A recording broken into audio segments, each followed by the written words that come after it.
ഇതാണ് ഞാൻ പറഞ്ഞ കട എന്ന് പറഞ്ഞു. അപ്പോൾ ശരിയാണ്, ആ സ്ത്രീ അവിടെ ഇരിപ്പുണ്ട്. അപ്പോൾ ഇവനോട് ഞങ്ങൾ ചോദിച്ചപ്പോൾ ഇവൻ പള്ളിയിലേക്ക് പോകാൻ വേണ്ടി വന്നതാണ് എന്ന് പറഞ്ഞു. അപ്പോൾ ഈ ഈ കട കഴിഞ്ഞിട്ടാണ്, അതായത് ആ പെണ്ണിന് ആ പെണ്ണ് ആ പെണ്ണിന് ഇഷ്ടമില്ലാന്ന് തോന്നുന്നു ഇവൻ വേറെ ആൾക്കാരോട് സംസാരിക്കുന്നത്. അതായത് ആ പെണ്ണിൻ്റെ വിഷൻ കഴിഞ്ഞിട്ടാണ് ഇവൻ ഞങ്ങളുടെ അടുത്തേക്ക് ഓടി വരുന്നതും സംസാരിക്കുന്നതും. കുറച്ച് നീങ്ങി നിന്നിട്ടാണ് ഞങ്ങളോട് സംസാരിക്കുന്നത്. അപ്പോൾ ഞങ്ങൾക്ക് മനസ്സിലായി ആ പെണ്ണിനത് ഇഷ്ടമില്ല, ഇവൻ വേറെ ആൾക്കാരോട് സംസാരിക്കുന്നതെന്ന് ഞങ്ങൾക്ക് ഇഷ്ടമില്ല എന്ന് മനസ്സിലായി. അങ്ങനെ ഇവൻ ഞങ്ങളുടെ കൂടെ ഇങ്ങനെ നടക്കുവാണ്. ഞങ്ങളിവിടെ നടന്നിങ്ങനെ പോയിക്കൊണ്ടിരിക്കുമ്പോഴാണ് ഈ പള്ളിയിൽ നിന്ന് ഒരു അച്ഛൻ ഇങ്ങനെ ഇറങ്ങി വരിക. അപ്പോൾ ഈ അച്ഛൻ ഇവനെ വിനോദ് എന്ന് പറഞ്ഞിട്ട് വിളിക്കുന്നുണ്ട്. അപ്പോൾ ഞങ്ങളിങ്ങനെ ഓർത്തു, അച്ഛന്മാരോടൊക്കെ കമ്പനി ഉണ്ടോ? ഞങ്ങൾ വിചാരിച്ചു ഒരു കുട്ടി അവിടെയൊക്കെ ഇങ്ങനെ അലഞ്ഞ് തിരിഞ്ഞ പോലെ നടക്കുന്നൊരു കുട്ടിയായിരിക്കാം. പക്ഷെ അച്ഛന്മാർക്കൊക്കെ ഇവരോട് പ്രത്യേക ഒരു വാത്സല്യമുണ്ട്. അവിടെ ഈ അമ്മമാരുണ്ട്, ഇത് മറ്റേ എന്താ പറയുക, വൈറ്റ് സാരിയൊക്കെ കൊടുത്തിട്ട് നടക്കുന്ന, മദർ തെരേസ പോലത്തെ ഡ്രസ്സൊക്കെ ഇട്ടിട്ട് നടക്കുന്ന, അവരൊക്കെ ഇവനെ വിളിച്ചിട്ട് ഭയങ്കരമായിട്ട് കാര്യമായിട്ട് സംസാരിക്കുന്നുണ്ട്. ഇവൻ തിരിച്ച് സംസാരിക്കുന്നുണ്ട്. അപ്പോൾ ഞങ്ങൾ ചോദിച്ചു, നീ ഇവരോടൊക്കെ നല്ല കമ്പനിയാണല്ലേ? അപ്പോൾ അവൻ പറഞ്ഞു, ഇവരൊക്കെ ആയിട്ട് നല്ല കമ്പനിയാണ് എന്നൊക്കെ പറഞ്ഞു. അങ്ങനെ അന്നത്തെ ദിവസം അങ്ങനെ കഴിഞ്ഞു. അപ്പോൾ ഇവൻ എപ്പോഴെപ്പോഴും ഞങ്ങളുടെ അടുത്തേക്ക് ഓടി വരുവേ. അപ്പോൾ ഇവൻ ഞങ്ങളോട് ചോദിച്ചു, എവിടെയാണ് താമസിക്കുന്നത് എന്നൊക്കെ ചോദിച്ചു. അപ്പോൾ ഞങ്ങളിങ്ങനെ ഈ ലോഡ്ജ് പറഞ്ഞ് കൊടുത്തു. അപ്പോൾ അവനാണെങ്കിൽ അവിടെയുള്ള എല്ലാ ഏരിയയും കാണാൻ പാടാണ്. അപ്പോൾ അപ്പോൾ തന്നെ മനസ്സിലായി, ആ റിസപ്ഷൻ ഇരിക്കുന്ന ആളുടെ പേര് പോലെ അവൻ പറഞ്ഞു. അങ്ങനെ അവനോട് ഞങ്ങൾ പറഞ്ഞു, നീ ഫുഡ് കഴിക്കാൻ ഞങ്ങളുടെ അടുത്ത് വരണം, ഞങ്ങൾ ഫുഡ് ഉണ്ടാക്കുന്നുണ്ട്. അതായത് നമ്മൾ വേളാങ്കണ്ണി പോകുമ്പോൾ എല്ലാവരും ചെയ്യുമെന്നറിയില്ല, പക്ഷേ ഞങ്ങളുടെ ഫാമിലിക്ക് ഒരു പരിപാടിയുണ്ട്. ഒരാവശ്യമില്ലാതെ അവിടുത്തെ ഒരു മാർക്കറ്റ് ഉണ്ട്, മീൻ മാർക്കറ്റ്. അവിടുത്തെ ചേച്ചിമാരാണെങ്കിൽ ഭയങ്കര എന്താ പറയുക, നമ്മൾ പോയിട്ട് വാങ്ങിച്ചില്ലെങ്കിൽ നമ്മളെ ചീത്തയൊക്കെ പറയും. എന്നാലും വേളാങ്കണ്ണി ചെന്ന് കഴിയുമ്പോൾ ഇവർക്ക് എന്തോ മീൻ കഴിക്കണം, അവിടുത്തെ മീൻ എന്തോ ഒരു പ്രത്യേകത ഉണ്ടെന്നാണ് ഇവരുടെ വിചാരം. അങ്ങനെ പോയി കുറേ മീൻ വാങ്ങിക്കും, കുറേ വറുക്കും, കുറേ വെക്കും, അങ്ങനെ ഒരു ഒരു പരിപാടിയുണ്ട്. അപ്പോൾ അവിടെ പോയിട്ട് മീൻ വാങ്ങിച്ചിട്ടുണ്ടായിരുന്നു. അപ്പോൾ ഞങ്ങളുടെ മനസ്സിലെന്ന് വെച്ചിട്ടുണ്ടെങ്കിൽ ഇവനെ വിളിച്ചിട്ട് ഇവന് ഫുഡ് കൊടുക്കാം. അപ്പോൾ അവൻ പറഞ്ഞു, ഞങ്ങൾ അവനോട് പറഞ്ഞു, ഞങ്ങൾ ഫുഡ് ഉണ്ടാക്കും, നീ ഉച്ചയ്ക്ക് വരണം കഴിക്കാമെന്ന് പറഞ്ഞു. അപ്പോൾ അവൻ പറഞ്ഞു, ഞാൻ എന്തായാലും വരുമെന്ന്. പക്ഷെ ഞങ്ങളത് പ്രതീക്ഷിക്കുന്നില്ല അവൻ വരുമെന്നുള്ളത്. അങ്ങനെ ഞങ്ങൾ റൂമിൽ പോയി കഴിഞ്ഞപ്പോൾ ഇവൻ വന്നു ഫുഡ് കഴിക്കാനായിട്ട്. ഞങ്ങൾ ഫുഡൊക്കെ ഉണ്ടാക്കി കഴിഞ്ഞപ്പോൾ ഇവൻ വന്നു. പക്ഷേ റിസപ്ഷനിലിരിക്കുന്ന ആൾ ഇവനകത്തോട്ട് വിടുന്നില്ല. ആൾ പറയുന്നത് ലോക്കൽസിനെ അകത്ത് കയറ്റാൻ പറ്റില്ല എന്നാണ്. കുറേ അവിടെ ഇവൻ വന്ന് ഇങ്ങനെ പറഞ്ഞു കഴിഞ്ഞപ്പോൾ ആൾ ഞങ്ങളുടെ അടുത്ത് വന്ന് ചോദിച്ചു, നിങ്ങൾക്ക് ഇങ്ങനൊരു കുട്ടീനെ അറിയോ? അപ്പോൾ ഞങ്ങൾ പറഞ്ഞു, ഞങ്ങൾക്ക് അറിയാം, കയറ്റി വിട്ടേക്കാൻ പറഞ്ഞിട്ട് അവനെ റൂമിലേക്ക് കൊണ്ടുവന്നു. അങ്ങനെ ഇവൻ ഞങ്ങളോട് കൂടുതലടുത്ത് ഭയങ്കര ഒരു വാത്സല്യം, ഭയങ്കര സ്നേഹം തോന്നി ഇവനെ. ഞങ്ങളുടെ കൂടെ ഉണ്ടായിരുന്ന ഒരാളെ പോലെ ഞങ്ങൾക്ക് ഫീൽ ചെയ്തു. അങ്ങനെ ഇവന് ഫുഡ് കൊടുത്തു. അപ്പോൾ ഇവൻ്റെ കാര്യങ്ങളൊക്കെ ഇങ്ങനെ ചോദിക്കുമ്പോൾ ഇവൻ പറയുന്നുണ്ട്, അതായത് ഇവനുണ്ടായിരുന്ന ഒരു അമ്മയും അനിയത്തിയും ആണ്. ആ അനിയത്തി അമ്മയും ഇവരുടെ ഒരു ഓല വീടായിരുന്നു അത്രേ. അത് സ്ഥലത്തിൻ്റെ പേര് അവനൊന്ന് പറഞ്ഞിരുന്നു, പക്ഷേ എനിക്ക് ഓർമ്മയില്ല. വേളാങ്കണ്ണിയല്ല, അവിടെ നിന്ന് വിട്ട് എവിടെയോ ആണ്, തമിഴ്നാട്ടിൽ തന്നെ. അപ്പം ഈ ഓല വീട്ടിൽ ഇവർ കിടന്നുറങ്ങുമ്പോൾ ഇവനെന്തോ 5 വയസ്സെന്തോ ഉള്ളൂ. ആ സമയത്ത് ഇവൻ കിടന്നുറങ്ങുന്ന ടൈമിൽ ഈ ഓല വീട്ടിൽ എങ്ങനെയോ തീ പിടിച്ചു. ഈ 5 വയസ്സ്, അന്ന് അവൻ 5 വയസ്സായതുകൊണ്ട് ഈ എങ്ങനെ തീ പിടിച്ചു, എന്താ സംഭവിച്ചതെന്നൊന്നും അവനറിയില്ല. തീ പിടിക്കുന്നു, അമ്മയും ഈ മോളും ഇവൻ്റെ അനിയത്തി കുഞ്ഞു ഭാവയായിരുന്നേ. അപ്പോൾ അനിയത്തിയും അവിടെ വെച്ചിട്ട് എന്താ പറയുക, മരിച്ചുപോയി. അപ്പോഴാണ് ഞങ്ങൾ ശ്രദ്ധിക്കുന്നത്, ഇവൻ്റെ ഈ ഒരു ഭാഗത്ത് ഇവിടെ നിന്ന് ഇങ്ങനെ പിന്നെ കയ്യിലൊക്കെ ഈ പൊള്ളിയ പാടുണ്ട്. അത് അന്ന് അവൻ ആ ടൈറ്റ് ആയിട്ടുള്ള ഡ്രസ്സ് ഇട്ടിരുന്നില്ലേ, അതിൻ്റെ ആ ടീഷർട്ടിൻ്റെ ഇത്രയും ഭാഗം കവർ ചെയ്തിട്ടുണ്ടായിരുന്നു. പിന്നെ ഫുൾ സ്ലീവായിരുന്നു. അപ്പോൾ അതുകൊണ്ട് നമുക്കത് കാണാൻ പറ്റില്ല. പക്ഷേ ഇപ്പോൾ ഇട്ടിരിക്കുന്നത് ഇത്രയുള്ള ഈ ഷോർട്ടായിട്ടുള്ള ഒരു ഷർട്ടും എന്താണ് അതിൻ്റെ കോളറൊക്കെ വെച്ചിട്ട് നമുക്കിങ്ങനെ കാണാം. ഇവിടെ നിന്ന് ഇങ്ങനെ എന്തോ വീണ് പൊള്ളിയ പോലെ പൊള്ളിയ പാടുകളുണ്ട് അവൻ്റെ മുഖത്ത്. അപ്പോൾ ഞാൻ ചോദിച്ചു, അപ്പോൾ ഇത് അന്ന് പൊള്ളിയതാണോ എന്ന് ചോദിച്ചു. അപ്പോൾ അവൻ പറഞ്ഞു, ഇത് കുഞ്ഞിലേ പൊള്ളിയതാണെന്ന് പറഞ്ഞു. അപ്പോൾ അതോടെ അന്ന് അവിടെ മരിച്ചുപോയി. അവർ മരിച്ചതിന് ശേഷം അവന് അച്ഛനുണ്ടായിരുന്നില്ല. അച്ഛൻ എന്തോ എങ്ങനെയോ ആൾ പോവേ എന്തോ മരിക്കുകയോ, അവനത് ഓർമ്മയില്ല. അപ്പോൾ ആ സംഭവത്തിന് ശേഷം ഇവൻ ഒറ്റക്കായി. അവന് കുടുംബക്കാരില്ല, റിലേറ്റീവ്സ് ഇല്ല, ഒന്നുമില്ല. അങ്ങനെയാണല്ലോ ആ ഒരു നാട്ടിൽ അന്നത്തെ ടൈമിലൊക്കെ. അപ്പോൾ ഇവനിങ്ങനെ ഓരോരുത്തർ കൊണ്ടുപോകാൻ തുടങ്ങി. അങ്ങനെ അവൻ കൈമാറി ഒരു 4 കൊല്ലം മുമ്പ് എന്തോ ആണ് ഇവരുടെ കയ്യിൽ വന്ന് പെടുന്നത്. ഈ സ്ത്രീക്ക് 2 കുട്ടികളുണ്ട്, ആൺകുട്ടികൾ. അപ്പോൾ ഇവനെയും കൂടി ഇവർ ഏറ്റെടുത്തു. അത് എന്താണ് അതിൻ്റെ ഉദ്ദേശം എന്ന് വെച്ചിട്ടുണ്ടെങ്കിൽ, ഇവനെക്കാളും മൂത്ത കുട്ടിയാണ് ഇവരുടെ മോൻ. ഒരാൾ ഇവനെക്കാളും മൂത്ത കുട്ടിയാണ്, ഒരാൾ ഇവനെക്കാളും ഇളയ കുട്ടിയാണ്. ഈ 2 കുട്ടികളുടെ കാര്യങ്ങൾ ഈ കൊച്ചു നോക്കണം. അതുമാത്രമല്ല, അവരുടെ കോഴി, ആട് ഒക്കെ, പശു അതൊക്കെ ഉണ്ട്, അതൊക്കെ ഇവൻ നോക്കണം. പിന്നെ വെള്ളം കോരി, അവിടെ വെള്ളം എന്തോ ഇല്ല, അപ്പോൾ വെള്ളം കോരിക്കൊണ്ട് വരണം, അലക്കണം, ഫുഡ് ഉണ്ടാക്കൽ ഒഴിച്ച് ബാക്കി എല്ലാം ചെയ്യും. ഞാൻ ചോദിച്ചു, അതിനൊക്കെ നിനക്ക് അവർ പൈസ തരുമോ? അപ്പോൾ അവൻ പറഞ്ഞു, പൈസയൊന്നും കിട്ടില്ല, പക്ഷേ ഫുഡ് കിട്ടും. 3 നേരം അവർ ഫുഡ് കൊടുക്കുന്നുണ്ട്. പിന്നെ അവരുടെ വീടിൻ്റെ വാതിക്കൽ, വരാന്തയിൽ, ഡോറിൻ്റെ പുറത്ത് കിടക്കാം. എന്തൊരവസ്ഥയാണത്! പക്ഷേ അവനത് സ്വർഗ്ഗമാണ്. നമുക്കത് ആലോചിക്കുമ്പോൾ ചിലപ്പോൾ ഭയങ്കര റൂഡായിട്ട് തോന്നും, പക്ഷേ അവൻ്റെ ആ ഒരു ജീവിതത്തിൽ അവനത് സ്വർഗ്ഗമാണ്. അവിടെ ഒരു തലോണി പായുണ്ട്, അവനകത്ത് തലയിണയും പായും ഉണ്ട്. അതിൽ അവൻ കിടന്നുറങ്ങും. അവിടെ നിന്ന് 3 നേരം ഫുഡ് കഴിക്കും, അവർക്ക് വേണ്ട കാര്യങ്ങളൊക്കെ ചെയ്തു കൊടുക്കും. പിന്നെ അവർ ഈ കടയിൽ വന്നിരിക്കുമ്പോൾ അവർക്കുള്ള ഫുഡ് ഉച്ചക്ക് പോയി എടുത്തുകൊണ്ട് വരണം, അങ്ങനെയൊക്കെ. ഇതിന് കാശായിട്ട് അവരൊന്നും തന്നെ ഇതുവരെ കൊടുത്തിട്ടില്ല. പക്ഷേ ഇവന് പള്ളിയിൽ നിന്ന് അച്ഛന്മാരും പിന്നെ ആ പറഞ്ഞ അമ്മമാരും പിന്നെ ഇവൻ പരിചയപ്പെടുന്ന ആൾക്കാരും ഒക്കെ ചെറിയ ചെറിയ 10-20 രൂപയൊക്കെ ഇവന് കൊടുക്കുന്നുണ്ട്. അവൻ അതുകൊണ്ട് ഹാപ്പി ആയിട്ട് പോയിക്കൊണ്ടിരിക്കുകയാണ്. പക്ഷേ ആരും ഇല്ലല്ലോ എന്നുള്ളൊരു സങ്കടം അവൻ്റെ മുഖത്തുണ്ട്. അത് നമുക്ക് കാണാൻ പറ്റും. ഞാൻ ആദ്യമായിട്ട് ഇവനെ കാണുമ്പോഴും ഇവൻ്റെ അത്രയും ഷോ ഓഫൊക്കെ കാണിക്കുമ്പോഴും നമുക്കിങ്ങനെ മനസ്സിലായി കൊച്ചിന് എന്തൊക്കെയോ ഉണ്ട് എന്നുള്ളത്. അങ്ങനെ അവരതൊക്കെ പറഞ്ഞപ്പോൾ ഞങ്ങൾക്ക് ഭയങ്കര സങ്കടമായി. ഞങ്ങൾക്ക് എല്ലാവർക്കും ഭയങ്കരമായിട്ട് സങ്കടമായി. ഞങ്ങൾക്ക് ചോദിക്കേണ്ടായിരുന്നോ എന്ന് തോന്നിപ്പോയി. അങ്ങനെ ഇവനോട് ഭയങ്കര ഒരു അറ്റാച്ച്മെൻറ്റ് തോന്നി.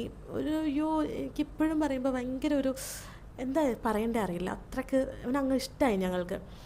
അപ്പോൾ ഞങ്ങൾ പറഞ്ഞു, ഓക്കെ നമുക്ക് ഫുഡ് കഴിക്കാം എന്ന് പറഞ്ഞു. അപ്പോൾ ചോറ്, മീൻ വറുത്തത്, മീൻ കറിയൊക്കെ ഉണ്ട്. എടുത്തുകൊണ്ട് പോയി അവന് കൊടുത്തപ്പോഴത്തേക്ക് അവൻ പറഞ്ഞു, വേണ്ട ഞാൻ കഴിക്കില്ല. അപ്പോൾ ഞങ്ങൾക്ക് എന്താ പറ്റി, ഇനി കേരള ഫുഡ് ആയതുകൊണ്ടാണോ ഇവൻ കഴിക്കാത്തതെന്ന് ചോദിച്ചു. അപ്പോൾ അവൻ പറഞ്ഞു, അത് ഞാൻ നോമ്പിലാണ്. ഞങ്ങൾ പോയ ആ ടൈം ഈ ദുഃഖ വെള്ളിയാഴ്ച ഇല്ലേ, ആ ഒരു ടൈമിലാണ് ഞങ്ങൾ പോയത്. ദുഃഖ വെള്ളിയാഴ്ചയല്ല, അതിന് മുമ്പുള്ള ടൈമിലാണ് ഞങ്ങൾ പോയിരിക്കുന്നത്. അപ്പോൾ ഈ നോമ്പില്ലേ അവൻ ഫുള്ള് എടുക്കും അത്രേ. ഫസ്റ്റ് ഡേ തൊട്ട് ലാസ്റ്റ് ഡേ വരെ ഇവനെടുക്കും. അപ്പോൾ ഇവന് ഫിഷ് കഴിക്കാൻ പറ്റില്ല. എന്നിട്ട് ഞങ്ങൾ ചോദിച്ചു, ഞങ്ങളാണെങ്കിൽ ഒന്നും വെജിറ്റബിൾ കറി ഒന്നും ഉണ്ടാക്കിയിട്ടില്ല, അപ്പോൾ എന്ത് ചെയ്യുമെന്ന് ഇങ്ങനെ ആലോചിച്ചപ്പോൾ ഇവൻ ചോദിച്ചു, അച്ചാറുണ്ടോ എന്ന് ചോദിച്ചു. അപ്പോൾ അച്ചാറിന് വേറെ എന്തോ ആണ് അവർ പറയുന്നത് കേട്ടോ. അപ്പോൾ അച്ചാറുണ്ടോയെന്ന് ചോദിച്ചപ്പോൾ അച്ചാറുണ്ട്, ഞങ്ങൾ വീട്ടിൽ നിന്ന് കൊണ്ടുപോയ അച്ചാറുണ്ടായിരുന്നു. അപ്പോൾ അത് അവന് കൊടുത്തപ്പോൾ അവനത് നല്ല അടിപൊളിയായിട്ട് അവന് ആ ചോറും അച്ചാറും മാത്രമായിട്ട് അവൻ കഴിച്ച്. പപ്പടം ഉണ്ടായിരുന്നു, അങ്ങനെ ഇത് മാത്രമായിട്ട് അവൻ കഴിച്ച്. അപ്പോൾ ഞങ്ങൾക്ക് പിന്നെയും സങ്കടമായി. കാരണം ഒന്ന് ആലോചിച്ച് നോക്കണം, അവന് മര്യാദക്കുള്ള ഫുഡ് പോലും കിട്ടില്ല.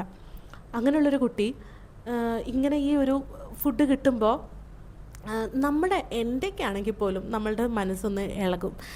ഇന്നിപ്പോൾ എപ്പോഴും ഇല്ലല്ലോ, ഇപ്പോഴല്ലേ കിട്ടുള്ളൂ, ഇവർ പോയാൽ നമുക്ക് കിട്ടില്ലല്ലോ, അപ്പോൾ ഇതങ്ങ് കഴിച്ചേക്കാം, ഒരു ദിവസത്തേക്കല്ലേ എന്ന് ചിന്തിച്ചു പോകും. പക്ഷേ അതുപോലെ അവൻ ആ വിശ്വാസം അവൻ അത്രയും ആഴത്തിലുണ്ട് എന്ന് വേണം പറയാൻ. അപ്പോൾ അവൻ പറഞ്ഞു, എനിക്ക് വേണ്ട, ഞാനിങ്ങനെ കഴിച്ചോളാം എന്ന് പറഞ്ഞു. അപ്പോഴും ഞങ്ങൾക്ക് ഇവനോട് ഭയങ്കരമായിട്ട് എന്തോ റെസ്പെക്റ്റ് ആണോ വാത്സല്യമാണോ എന്നൊന്നും അറിയില്ല. അങ്ങനെ അത് കഴിഞ്ഞ് ഞങ്ങൾ ഒരുമിച്ചാണ് പള്ളിയിലേക്ക് പോയത്. അപ്പോൾ ഞങ്ങളിങ്ങനെ തമ്മിൽ സംസാരിക്കാം, നമുക്ക് ഇവനെ കൊണ്ടുപോയാലോ, ഇവന് ചോദിക്കാൻ ആരുമില്ല. പക്ഷേ വേറെ പ്രശ്നമുണ്ട്, ഇവന് 14-15 വയസ്സെന്തോ ഉള്ളൂ. അപ്പോൾ എന്നെക്കാളൊരു 2 വയസ്സ് 3 വയസ്സ് എളുപ്പം. അപ്പോൾ ഇവനെ കൊണ്ടുപോയി കഴിഞ്ഞിട്ടുണ്ടെങ്കിൽ ഇവർ ചിലപ്പോൾ നാളെ പ്രശ്നം ഉണ്ടാക്കിയാലോ, ഞങ്ങൾ വല്ല തട്ടിക്കൊണ്ടുപോയെന്നോ. അപ്പോൾ പിന്നെ അങ്ങനെ ഒരു പ്രശ്നം വന്നാൽ അത് അഫോർഡ് ചെയ്യാനുള്ള ഒരു ഫിനാൻഷ്യൽ ബാക്ക്ഗ്രൗണ്ട് ഒന്നും ഞങ്ങളുടെ ഫാമിലിക്കില്ല. നമ്മളൊരു മിഡിൽ ക്ലാസ് ഫാമിലിയാണ്. നമുക്ക് ആഗ്രഹങ്ങളുണ്ട്, ഇവനെ കൊണ്ടുവരണം, ഇവനെ നോക്കണം, നമ്മളൊരാളായിട്ട് നിർത്താമെന്നൊക്കെ. ഞങ്ങളത് അവനോട് പറഞ്ഞതുമാണ്. അപ്പോൾ അവൻ പറഞ്ഞു, ഓക്കെ ഞാൻ വരാം. അപ്പോൾ എൻ്റെ അങ്കിളൊക്കെ പറഞ്ഞു, ഞാൻ നിന്നെ വിളിക്കാം, ഞാൻ നാട്ടിലെത്തിയിട്ട് നിന്നെ വിളിക്കാം, നീ വരുമോ എന്നൊക്കെ ചോദിച്ചപ്പോൾ ഞാൻ വരും, ഞാൻ നിങ്ങളുടെ കൂടെ എങ്ങനെയെങ്കിലും നിന്നോളാം എന്നൊക്കെ ഇവൻ പറയുകയും ചെയ്യുന്നുണ്ട്. അങ്ങനെ പള്ളിയിലൊക്കെ പോയി. അതിനൊക്കെ ശേഷം എപ്പോഴും ഞങ്ങൾ കാണുന്നുണ്ട്. ആ ഒരു 3 ദിവസം നമ്മൾ ഉണ്ടായിരുന്നുള്ളൂ, എപ്പോഴും കാണുന്നുണ്ട്. അപ്പോൾ എല്ലാവരും ഇവന് പൈസ കൊടുത്തു. അതായത് ഞാനവിടെ ഈ പൈസ കുടുക്കയിൽ ഇങ്ങനെ കൂട്ടി വെക്കുമല്ലോ, ആ കാശ് ഞാൻ നേർച്ചിടാൻ വേണ്ടി കുറച്ച് കൊണ്ടുപോയിട്ടുണ്ടായിരുന്നു. അപ്പോൾ എനിക്ക് തോന്നി അത് നേർച്ചയിടണ്ട, ഇവന് കൊടുക്കാം. അങ്ങനെ ഞാൻ എന്ത് ചെയ്തു, അമ്മ അറിയാതെ അത് ഇവന് കൊടുത്തു. അപ്പോൾ ഇവൻ വേണ്ട വേണ്ട എന്നൊക്കെ പറഞ്ഞപ്പോഴും അത് അന്ന് എൻ്റെ കയ്യിൽ 10, 200, 300 എന്തോ ഉള്ളൂ കേട്ടോ. അത് ഞാൻ അവന് കൊടുത്ത്. അപ്പോൾ അന്നത് എനിക്ക് ഭയങ്കര വലിയ പൈസ ആയിരുന്നേ. 300 എന്നൊക്കെ പറഞ്ഞാൽ ഇപ്പോഴും എനിക്ക് വലിയ പൈസ ഒക്കെ തന്നെ, എന്നാലും അന്ന് എനിക്ക് ഭയങ്കര 300 എന്നൊക്കെ പറഞ്ഞാൽ ഭയങ്കര വലിയ പൈസയാണ്. അപ്പോൾ ഞാനിത് അവന് കൊടുത്തു. അവന് ഡ്രസ്സ് വാങ്ങിക്കണമെങ്കിൽ വാങ്ങിക്കട്ടെ, അല്ലെങ്കിൽ ബിരിയാണി വാങ്ങിച്ച് കഴിക്കട്ടെ, മിഠായി വാങ്ങിച്ച് കഴിക്കട്ടെ എന്നൊക്കെ വിചാരിച്ചിട്ട് ഞാൻ കൊടുത്തു, അമ്മ അറിയാതെ. അപ്പോൾ നോക്കിയപ്പോൾ എല്ലാവരും ഇതിന് പൈസ കൊടുക്കുന്നുണ്ട്. അങ്കിള് കൊടുത്തു, ആൻറ്റി കൊടുത്തു, എൻ്റെ അമ്മ കൊടുത്തു, അച്ചാച്ച കൊടുത്തു, മറ്റേ അങ്കിള് കൊടുത്തു, എല്ലാവരും കൊടുത്തു ഇവന് പൈസ. അങ്ങനെ ഇവൻ്റെ കയ്യിൽ ഇപ്പോൾ എന്തൊക്കെയോ ഉണ്ട്. അപ്പോൾ ഞങ്ങൾ വിചാരിച്ചു എന്താ ഇവൻ ഫുഡ് വാങ്ങിക്കും, ഡ്രസ്സ് വാങ്ങിക്കും, അത് വാങ്ങിക്കും, ഇത് വാങ്ങിക്കും എന്നൊക്കെ വിചാരിച്ചു. അങ്ങനെ ഇരിക്കുമ്പോഴാണ് ഒരു വൈകുന്നേരം ഇവൻ കുറേ സ്റ്റിക്കർ, അതായത് ഇത്രയൊരു നോട്ട്ബുക്കിൻ്റെ അത്രയുള്ള സ്റ്റിക്കേഴ്സില്ലേ, ഈ കർത്താവ്, മാതാവ്, പിന്നെ അങ്ങനെയൊക്കെയുള്ള എന്താ ഉണ്ണീശോൻ്റെയൊക്കെ സ്റ്റിക്കേഴ്സ് നമ്മൾ വാളിലൊട്ടിക്കുന്നത്, അതുകൊണ്ട് വന്നവൻ കുറേ ഉണ്ട് ഇവൻ്റെ കയ്യിൽ. അപ്പോൾ ഞങ്ങൾ ചോദിച്ചത് എവിടെ നിന്നാണ്? അത് ഞങ്ങൾ കൊടുത്ത പൈസ കൊണ്ട് അവൻ വാങ്ങിച്ചതാണ്. അത് അവൻ 30 രൂപക്കാണ് വിൽക്കുന്നത്, 10-20 രൂപക്കാണ് അവനത് കിട്ടുന്നത്. അപ്പോൾ അവന് 10 രൂപ ലാഭം. അപ്പോൾ ആ ഒരു ചെറിയൊരു എമൗണ്ടിൽ നിന്ന് അവനത് ബിസിനസ്സിലേക്ക് അത് യൂസ് ചെയ്തു. അപ്പോഴും ഞങ്ങൾക്ക് ഭയങ്കര ഇഷ്ടമായി ഇവനെ. അങ്ങനെ ഇവനത് അതിലൊരെണ്ണം എനിക്ക് കൊണ്ടുവന്ന് തന്നു. ഒരു വേളാങ്കണ്ണി മാതാവ്, നല്ല ഭംഗിയുള്ള ഒരു വേളാങ്കണ്ണി മാതാവിനെ അവൻ എനിക്ക് തന്നു. എന്നിട്ട് ഇത് എടുത്തോ, എന്നെ ഓർക്കാൻ വേണ്ടിയിട്ട് ഇത് വെച്ചോളാൻ പറഞ്ഞു. എനിക്കാണെങ്കിൽ ഇവൻ്റെ നിന്ന് അത് വാങ്ങിക്കാൻ തോന്നുന്നില്ല. പക്ഷെ ഒരെണ്ണം വാങ്ങിച്ചാൽ തന്നെ ഇവന് നഷ്ടം വരുമല്ലേ. അപ്പം ഞാൻ ഇവനോട് പറഞ്ഞു, വേണ്ട, എനിക്ക് വേണ്ട, നീ തന്നെ വെച്ചോ, ഒരു കാര്യം ചെയ്യാം, ഞാൻ പൈസക്ക് വാങ്ങിക്കാമെന്ന് പറഞ്ഞു. അപ്പോൾ തന്ന കാശല്ലേ, അക്കയുടെ കാശും ഇതിലുണ്ട്, അതുകൊണ്ട് ഇത് എടുത്തോന്ന് പറഞ്ഞു. അങ്ങനെ കുറേ പറഞ്ഞിട്ട് ഞാനതെടുത്തു. ഈ ഒരു 2 കൊല്ലം മുമ്പ് വരെ എൻ്റെ കയ്യിൽ എവിടെയോ ആ ഒരു സ്റ്റിക്കർ ഉണ്ടായിരുന്നു. എനിക്കത് കാണുമ്പോൾ സങ്കടം. അതുകൊണ്ട് ഞാൻ എവിടെയും ഒട്ടിച്ചൊന്നും വെക്കാതെ ഞാൻ സൂക്ഷിച്ച് വെച്ചിട്ടുണ്ടായിരുന്നു. പക്ഷേ എനിക്കിപ്പോൾ അതെവിടെയാണെന്ന് അറിയില്ല. അങ്ങനെ ആ സ്റ്റിക്കർ അവൻ എനിക്ക് തന്നു. അങ്ങനെ അവൻ ആ സ്റ്റിക്കർ ആ പള്ളിയുടെ പുറത്ത്, കോമ്പൗണ്ടിൻ്റെ പുറത്ത് വെച്ചിട്ട് അവൻ പലവർക്കും സെയിൽ ചെയ്യുന്നുണ്ട്, അങ്ങനെയൊക്കെ ചെയ്യുന്നുണ്ട്. അങ്ങനെ ഞങ്ങൾ തിരിച്ച് വരാനുള്ള ടൈമായി. തിരിച്ച് ഞങ്ങൾ വരാൻ വേണ്ടിയിട്ട് ഞങ്ങൾ ഇവനോട് പറയുക, ഞങ്ങൾ പോവുകയാണ്, ഞങ്ങൾ പോയി കഴിഞ്ഞിട്ട് ഒരു സിറ്റുവേഷൻ വരുമ്പോൾ നിന്നെ വിളിക്കും, അപ്പം നീ വരണം. അപ്പം ഞാൻ എൻ്റെ നമ്പർ അവൻ ഒരു പേപ്പറിൽ എഴുതി കൊടുത്തു. ആശാന് ശരിക്കും വായിക്കാനും എഴുതാനൊന്നും അറിയില്ല. അന്ന് നമ്മൾ ന്യൂസ് പേപ്പർ വായിക്കുന്നത് കണ്ടില്ലേ, അതൊക്കെ ശുദ്ധ ഷോ ഓഫായിരുന്നു. ആൾക്ക് നമ്പേഴ്സൊക്കെയാണ് വായിക്കാൻ അറിയത്തുള്ളൂ, അല്ലാതെ വേറെ ഒന്നും വായിക്കാനോ എഴുതാനോ ഒന്നും സ്കൂളിലൊന്നും അങ്ങനെ പോയിട്ടില്ല. അങ്ങനെ അപ്പോൾ ഇവനിങ്ങനെ പറഞ്ഞു, ഈ സ്ത്രീ ചിലപ്പോഴൊക്കെ ഉപദ്രവിക്കാറുണ്ട്. അപ്പോൾ ഇവൻ പറയുന്നു, അമ്മമാർ നമ്മൾ ഉപദ്രവിക്കുകയല്ല, തല്ലില്ലേ, അതുപോലെയൊക്കെ ഞാൻ കാണുന്നുള്ളൂ. പക്ഷേ വേറെ ആരോടും മിണ്ടാൻ പാടില്ല, അവൻ്റെ കാര്യങ്ങൾ പറയാൻ പാടില്ല, അങ്ങനെയൊക്കെ ഇവർക്ക് വാശിയുണ്ട്. അവൻ പക്ഷെ ഞങ്ങളോട് പറയാത്ത വേറെ എന്തൊക്കെയോ ഉണ്ട്. ലൈക്ക് അവൻ അവരെ ഭയങ്കരമായിട്ട് പേടിക്കുന്നുണ്ട്. ആ സ്ത്രീയുടെ കൂടെ വേറെ കുറേ ആണുങ്ങൾ ഉണ്ടെന്നൊക്കെയാണ് ഇവൻ പറയുന്നത്. ലൈക്ക് ഒരു ഗുണ്ട സെറ്റപ്പ്. പക്ഷെ ഗുണ്ടകളല്ല, ചിലപ്പോൾ ആ സ്ത്രീയുടെ ബ്രദേഴ്സൊക്കെ ആയിരിക്കും. പക്ഷേ ഇവൻ അവരെ ഭയങ്കര പേടിയാണ്. ഈ സ്ത്രീക്കൊരു ആങ്ങളയുണ്ട്, ബ്രദറുണ്ട്. ആ ബ്രദറിനെ അയാളെ ഞാൻ കണ്ടില്ല കേട്ടോ, നമ്മളാരും കണ്ടില്ല. ആ ആങ്ങളേനെ ഇവന് പേടിയാണ്, മക്കളെ പേടിയാണ്. ഞങ്ങളോട് തുറന്നു പറയാത്ത എന്തൊക്കെയോ ഉണ്ട് ഇവന്. പക്ഷേ ചിലപ്പോൾ സമയം കിട്ടാത്തത്, ആ ഒരു 3 ദിവസം കൊണ്ട് ഇവന് ഫുള്ള് പറഞ്ഞ് തീർക്കാൻ പറ്റാത്തത് കൊണ്ടായിരിക്കാം, പറയാൻ പറ്റിയില്ല. അങ്ങനെ ഞങ്ങൾ പോകാനുള്ള ദിവസമായി. ഞങ്ങൾക്ക് ഏറ്റവും കൂടുതൽ ഇപ്പോൾ ഞങ്ങളെന്നും വേളാങ്കണ്ണിയിൽ വരുമ്പോൾ, വേളാങ്കണ്ണിയിൽ തിരിച്ചു പോകുമ്പോൾ നമുക്ക് ആ പള്ളി, കടൽ, അവിടുത്തെ അറ്റ്മോസ്ഫിയർ ഒക്കെ മിസ് ചെയ്യില്ലേ. അന്ന് ഞങ്ങൾക്ക് ഏറ്റവും കൂടുതൽ മിസ് ചെയ്യാൻ പോകുന്നത് വിനോദിനെയാണ്. ഞങ്ങൾക്കത് ഉറപ്പാണ്. കുറേ നാളത്തേക്ക് ഞങ്ങൾ ഹോണ്ട് ചെയ്യാൻ പോകുന്ന ഒരാളാണ് വിനോദ്. ഞങ്ങളുടെ എല്ലാവരുടെയും മനസ്സിൽ എവിടെയോ വിനോദ് ഇങ്ങനെ ഉടക്കി കിടക്കുവാണ്. ഞങ്ങൾക്ക് വിനോദിനെ ഇട്ടിട്ട് പോകണ്ട, ഞങ്ങൾക്ക് വിനോദിനെ കൂടെ കൊണ്ടുപോകണം. പക്ഷേ ഞങ്ങൾക്കത് പറ്റുന്നില്ല. അപ്പോൾ ഞങ്ങളത് ഭയങ്കരമായിട്ട് ഹേർട്ട് ചെയ്യുന്നുണ്ട്. ഞങ്ങൾക്കത് അവനെ കളഞ്ഞിട്ട് പോകുന്ന പോലെ, ഞങ്ങൾ എവിടുന്നോ കൊണ്ടുവന്ന ഒരാളെ കളഞ്ഞിട്ട് പോകുന്ന പോലെയൊക്കെയാണ് ഞങ്ങൾക്ക് ഫീൽ ചെയ്യുന്നത്. വേറെ വഴിയില്ല, ഞങ്ങൾക്കവിടെ വിനോദിനെ കളഞ്ഞിട്ട് പോകുന്നേ പറ്റൂ. അങ്ങനെ നമ്പറൊക്കെ എഴുതി കൊടുത്ത്, എൻ്റെ അങ്കിളും എഴുതി കൊടുത്തു ഇവൻ്റെ ഫോൺ നമ്പർ. ഇവന് ഫോണില്ല, ഇവനോട് ഫോൺ യൂസ് ചെയ്യരുതെന്നാണ് ആ സ്ത്രീ പറഞ്ഞിരിക്കുന്നത്. അതുമാത്രമല്ല, ഒരു ഫോൺ വാങ്ങിക്കാൻ പറ്റിയ ഒരു സാമ്പത്തികമൊന്നും ആൾക്കില്ലല്ലോ. അപ്പോൾ ഇവൻ എൻ്റെ അടുത്ത് പറഞ്ഞു, ഞാൻ ആരുടെയെങ്കിലും ഫോൺ കിട്ടുമ്പോൾ അക്കനെ ഞാൻ വിളിക്കാമെന്ന് പറഞ്ഞു. എനിക്കാണെങ്കിൽ ഇവനോട് ഭയങ്കര ഇഷ്ടം, എൻ്റെ ഒരു അനിയൻ അങ്ങനെ തന്നെ എനിക്ക് ഫീൽ ചെയ്യുന്നത്.